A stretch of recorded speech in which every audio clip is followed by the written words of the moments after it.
قرآن کے اندر وہ ایک آیت ہے کہ جب تم پھنستے ہو تو تم میری طرف لوٹتے ہو، جب تم نکل جاتے ہو تو تم یہ کہتے ہو کہ یہ میرا ہی علم تھا، یہ میری دانشوری تھی کہ میں نکل گیا ہوں. یہ اللہ تعالیٰ نے قرآن میں یہ بھی بتا دی ہے. تو دعائیں بھی ایسی دل سے نکلتی تھیں کہ وہ آج بھی مجھے اپنے الفاظوں پہ بھی جو ہے حیرانگی ہوتی ہے. میں تو اللہ کے ہاتھ پھیلاتا تھا، اللہ تعالیٰ تو یوسف علیہ السلام کو کنویں سے نکال کے بادشاہ بنانے پہ قادر ہے. یا اللہ تو یونس علیہ السلام کو مچھلی کے پیٹ سے باہر نکالنے پہ قادر ہے. یا اللہ تو محمد صلی اللہ علیہ وسلم کو غار سے نکالنے پہ قادر ہے. یا اللہ تو موسیٰ علیہ السلام کو فرعون کے اوپر غالب کرنے پہ قادر ہے. یا اللہ تو ابراہیم علیہ السلام کو آگ سے نکالنے پر قادر ہے. یا اللہ میرا مسئلہ تیرے آگے کیا ہے؟ 1.5 مہینہ مجھے آج بھی یاد ہے، 1.5 مہینہ، اور جس چنگل میں پھنسا تھا وہاں سے آزاد ہو گئی. میری 100% ریکوری ہو گئی،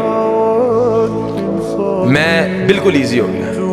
تب میرا یقین پختہ ہو گیا کہ میں نے زندگی کے اندر کبھی کسی مخلوق کے آگے کوئی ہاتھ نہیں پھیلانے، کبھی کسی کو کام نہیں کہنا. جب میرا رب چاہے گا میں رب کو کہنا ہے، میرا رب چاہے گا ہو جائے گا، نہیں تو کوئی مسئلہ نہیں.